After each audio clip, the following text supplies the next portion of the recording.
Assalamualaikum semuanya, apa kabar? Semoga dalam keadaan sehat walafiat ya. Alhamdulillah kita ketemu lagi teman-teman. Nah di vlog kali ini aku pertama kali ini aja aku ngebahas masalah parenting. Soalnya alhamdulillah ya waktu 3 hari yang lalu, apa 2 hari yang lalu, ntar aku lihat ya.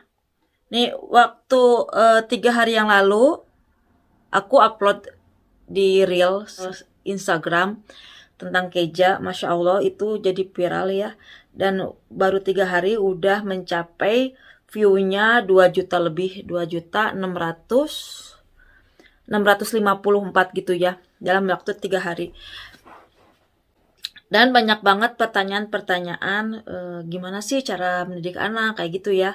So di sini saya mau menjelaskan, bukannya aku ahli banget dalam mendidik anak, tapi setidaknya share buat teman-teman semuanya gimana sih cara kami di sini mendidik anak.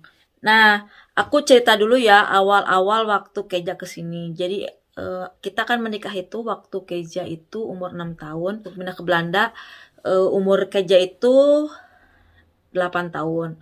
Jadi lumayan ya di masa itu agak susah-susahnya untuk mendidik anak, apalagi waktu itu Keja itu tinggalnya sama saya gitu ya. Jadi saya juga nggak ngedidik Keja gitu. Jadi kita mendidik Keja itu bareng aja waktu kita pindah ke Belanda.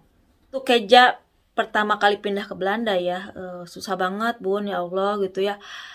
Kan gimana ya, banyak banget perbedaan, banyak banget tradisi, banyak banget aturan-aturan yang harus dijalanin, yang mungkin dari pertama dari kebiasaan. Kalau misalkan di waktu dulu di Cianjur gitu ya, kalau misalkan dia mau sesuatu, Bun susu gitu, baru kita ambilin susu gitu ya, karena di kita itu biasa gitu ya, Bun susu gitu, karena Bun minta susu gitu ya. Nah kalau di sini tuh nggak boleh Bun, jadi kalau misalkan anak minta sesuatu itu nggak boleh Bun susu. Nah, harus ngomongnya itu harus nggak sopan kalau di sini ya. Di sini tuh Bunda bolehkah saya minta susu? Bagusnya lagi, Bunda bolehkah aku minta susu? Astublit kayak please gitu ya. Jadi kalau bahasa Inggrisnya itu can I have a cup of milk please gitu ya, harus tata krama itu dipakai banget gitu. Jadi di sana ya, waktu di Indonesia gitu ya, kalau misalkan minta sesuatu tuh pasti ngamuk, nangis, dan kita kasih gitu ya. Nah pasti gitu. Terus udah pas kesini itu banyak banget yang harus dirubah gitu ya, mulai dari kebiasaan tidur, makan, sampai jalan pun itu diperhatiin sama suami gitu ya. Sebenarnya sih yang mendidik anak itu banyak banget pengaruh dari suami gitu ya. Kalau aku sih nurut aja gitu, karena kan aku di sini gitu, jadi aku harus, anak-anak tuh harus beradaptasi dengan situasi sini, dengan peraturan di sini gitu, dengan kebiasaan orang-orang sini. Nah waktu awal-awal Keja itu kalau mau sesuatu itu tinggal buka kulkas aja ya. Terus kalau misalkan tidur, terutama tidur itu dia maunya itu sama kita gitu ya. Kalau di sini tuh nggak boleh gitu ya. Kadang-kadang kalau mau tidur itu suka ribut, suka gimana gitu, Keja ngamuk gitu, karena kan dia biasanya tidur sama aku gitu ya. Nah lama kelamaan aku ngerasa suami itu selalu jadi kamu jangan begitu, kamu jangan begini gitu ya, kamu tidur harus sendiri gitu. Waktu awal-awal aku ngerasa kok suami itu nggak sayang banget sama Keja ya gitu, awal-awal kayak gitu ya. Kalau sama Ulfi, kakak alhamdulillah kan dia udah ngerti, udah dewasa ya, jadi dia tahu gitu ya. Kalau Keja kan emang harus masih harus dituntun gitu ya. Nah kalau misalkan mau tidur itu harus sama kita, jadi itu tuh pelan-pelan banget Bun. Jadi prosesnya itu mungkin 1 tahun di Belanda gitu ya, tetap aja ya kita disibukin sama cara Keja beradaptasi gitu ya. Terus satu saat aku nanya sama suami, kok kamu gitu ya gitu sama Keja, nggak boleh ini nggak boleh itu gitu ya, harus tidur sama kita, harus gimana. Terus suami juga bilang explain gitu ya, sampai jalan pun dikomenin gitu ya, kamu jalan itu jangan, orang Indonesia bilang digusur gitu ya, gesuk gitu. Sampai jalan pun itu diperhatiin sama suami, jalan makan semua itu diperhatiin. Karena aku ngelarang gitu karena aku ngerasa Keja itu anak aku gitu ya, dan aku harus memperhatiin cara dia makan, cara dia jalan, dia tidur di mana gitu, harus perhatiin. Karena di Belanda ini nggak biasa anak 8 tahun tidur sama orang tua tuh nggak ada gitu ya. Takutnya dia di sekolah ditanya, Keja tidur sama siapa? Sama bunda sama papa. Di sini tuh aneh gitu. Dia pikir kok aneh gitu ya. Mungkin nah takutnya mungkin korban abuse atau enggak ada masalah lainnya. Makanya itu nggak normal kalau anak usia 8 tahun masih tidur sama orang tua. Masalah kulkas, Keja nggak boleh ngambil makanan sendiri. Di sini tuh nggak boleh gitu ya. Kalau misalkan anak mau ngambil makanan aja itu harus izin orang tua gitu. Emang aturan-aturan gitu sekilas, oh kok kejam banget sih orang tua, apa-apa diatur, apa-apa diatur. Tapi kita kerasanya setelah gede sekarang ini, Keja alhamdulillah Keja jadi nurut, Keja patuh gitu ya. Dia tahu tugas-tugas dia tanpa aku harus bawel gimana, asal Keja tolong ini begini, dia udah tahu gitu ya, udah tahu aturannya. Nah dari itu banyak juga masya Allah gitu ya para bunda yang ke saya itu curhat, bunda anak saya gini gini gini gini gini gitu ya. Makanya saya tuh nggak jawab satu-satu karena kan banyak juga ya, saya juga nggak ada waktu untuk bahas satu-satu. Makanya saya bikin konten aja gitu biar mungkin bisa jelas gitu, bisa jelas dan saya juga bisa menerangkannya panjang lebar gitu ya. Nah, pelatihan pertama itu disiplin, baik waktu makan, waktu tidur. Di Belanda itu emang terkenal dengan orang-orang itu yang disiplin ya. Kalau mungkin waktu makan, kita waktu makan itu jam 6 gitu ya. Ya udah jam 6. Terus waktu tidur misalkan Ian sama Kirana tidurnya jam 7 harus masuk kamar. Kalau Kaja jam 9 masuk kamar. Ya itu gitu ya. Jadi nggak anak itu, karena anak itu mereka itu butuh waktu yang emang apa ya, jadwal yang sama gitu Bun. Jangan waktu makan lain-lain, waktu tidur juga lain, karena butuh waktu yang emang tetap gitu membuat anak itu juga berkembangnya itu lebih baik gitu ya.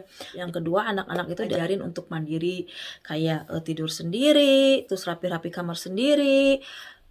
Minimal kalau misalkan anak kecil itu mereka bawa makanan, bekas makanan ke dapur sendiri kayak gitu. Jadi diajarin mandiri itu dari kecil gitu. Jadi nggak bisa kita udah gede anak kita harus mandiri, enggak. Itu dari kecil dia hal-hal sekecil apapun gitu. Yang ketiga, anak kalau misalkan anak berkelakuan baik atau anak yang nurut itu harus kita kasih reward atau enggak kita kasih pujian atau enggak kita peluk gitu ya. Misalkan anak apa ya habis makan dia bawang piring ke dapur, bagus ya gitu ya, terus terima kasih gitu kayak gitu ya. Pokoknya anak yang melakukan kebaikan itu kita harus kasih reward, kasih pujian gitu ya, itu membuat anak itu semangat lagi gitu untuk melakukan sesuatu yang emang baik gitu.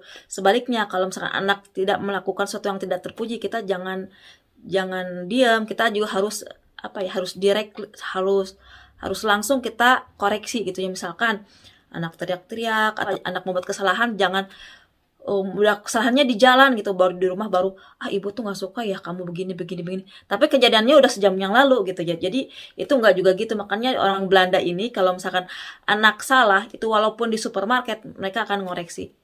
Misalkan pegang-pegang makanan gitu ya, hei jangan pegang-pegang makanan. Kalau misalkan nggak dengar anak ini, aku pernah lihat nggak dengar, mereka ngasih juga konsekuensi gitu ya. Aku pernah lihat salah seorang bapak gitu ya marah sama anaknya, terus karena nggak dengar anaknya itu dihukumnya dikasih strap gitu untuk berdiri di pojok swalayan. Nah di sini itu biasa bunda, bukan suatu yang nggak apa-apa ya. Dan mendidik anak itu emang tugasnya orang tua gitu. Jadi kalau misalkan anak salah dimanapun itu kita harus koreksi. Jadi jangan pilih-pilih nanti udah di rumah kita marahin, nggak gitu. Kalau di sini itu ya udah, kalau anak salah ya kita koreksi di sana gitu, walaupun itu di tempat ramai nggak apa-apa. Jadi anak malu untuk berbuat kesalahan gitu. Kadang-kadang anak itu kalau misalkan di tempat ramai mereka itu kayaknya kalau orang sudah bilang hajakan gitu ya, pengen kayak ke alam gitu begini. Tapi kalau mereka tahu konsekuensinya, kalau misalkan dimanapun mereka berada, kalau emang salah kita koreksi gitu ya, kita kasih strap atau kita hukuman. Jadi ngasih hukuman juga nggak usah, nggak bukan berarti kita harus memukul atau gimana, enggak ya. Kalau di sini itu emang kalau di Belanda itu dilarang untuk menyakitkan atau memukul anak gitu ya. Kita bisa ngasih koreksi itu, hukumannya bisa berdiri di ujung ruangan itu, anak tuh nggak suka gitu. Atau enggak bisa koreksi, kalau aku sama Keja ya, koreksinya itu misalkan kalau Keja buat salah nih, kalau Keja misalkan telat pulang 1 jam atau gimana ya, kita kasih hukumannya itu dia seminggu nggak main PlayStation. Itu Keja nggak mau gitu. Jadi makanya kalau misalkan janji pulang jam 8 ya dia bawa pulang jam 8 gitu. Jadi nggak jam 8 balik-balik, jadi jam 8 balik jam 10 gitu ya, nggak gitu.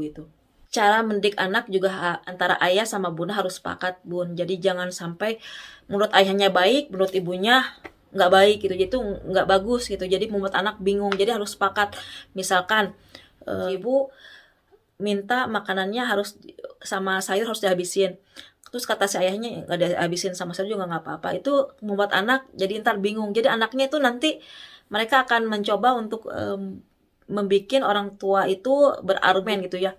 Misalkan gini, Kirana kok nggak habis sayurnya? Kok Topah juga nggak apa-apa nggak habis sayurnya? Nah jadi kan kayak gitu, jadi si ibu sama saya tuh harus sependapat gitu ya tentang masalah peraturan di rumah gitu. Awasi anak dengan siapa bergaul, baik chattingnya, terus awasi aja karena kan apalagi anak di bawah 18 tahun itu masih tanggung jawab kita. Jadi nggak apa-apa kalau kita sih nggak jadi masalah ya, takutnya kan anak chattingnya masalah apa gitu ya. Kadang kita perlu juga sekali-kali liatin mereka tuh ngobrolin masalah apa sih tuh. Pernah juga Keja punya sosmed Snapchat gitu ya. Nah cuman ketahuan sama suami gitu karena apa, karenanya ada kedunjung gitu ya, mereka ngomongin lu lihat Snapchat ya akun-akun ini, orang anaknya tuh seksi, kayak seksi gitu lah. Nah suami kedengeran. Nah terus suami tanya sama Keja sudah pulangnya ya, kamu punya akun Snapchat? Ya baru bikin. Kok masih nih? Gitu. Terus kata suami, ayo hapus. Kenapa dihapus?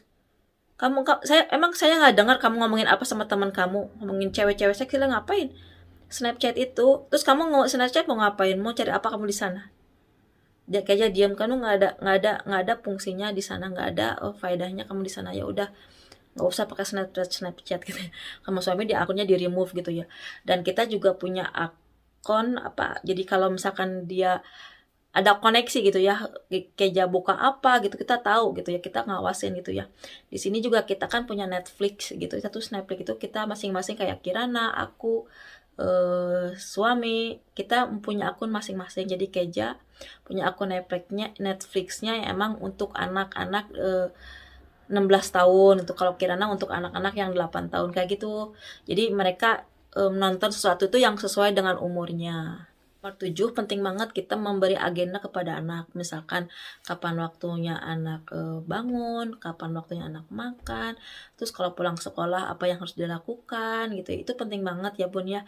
Terus mereka tahu berapa jam mereka bisa nonton TV gitu. Jadi kita nggak melulu TV aja. Karena di Belanda ini untuk anak-anak usia Kirana itu maksimal ya nonton TV itu 2 jam gitu. Jangan lebih dari 2 jam gitu. Karena nggak bagus buat anak-anak gitu. Anak-anak itu bagusnya itu mereka bermain gitu ya, terus ya bisa bermain-mainan atau enggak bisa bermain keluar, itu lebih bagus buat anak-anak daripada nonton di TV gitu ya.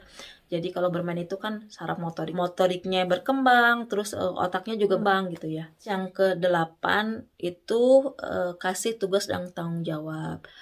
Itu penting banget untuk anak-anak untuk tahu tugasnya apa, tanggung jawabnya apa. Misalkan kalau Kirana gitu tugas tanggung jawabnya itu bersihin kamar. Kalau Keja itu tugas tanggung jawabnya itu dia tuh cuci piring. Terus kadang satu hari dalam seminggu tugas Keja masak gitu. Misalkan hari masak apa aja terserah dia gitu ya, kita yang nyiapin bahan-bahannya. Misalkan kadang dia yang beli juga gitu, Keja mau masak apa gitu ya, dia yang masak sendiri gitu ya. Terus kalau Keja kan sesudah makan itu baru dia cuci piring ya, cuci piring. Terus kalau waktunya sholat ya sholat gitu ya. Nah sesudah semuanya beres itu jam 8 itu baru bisa PlayStation. Jadi Keja itu PlayStation itu dari jam 8 sampai jam 9 atau setengah 10 ya. Jadi cuma 1 jam atau 1,5 jam aja gitu untuk boleh PlayStation.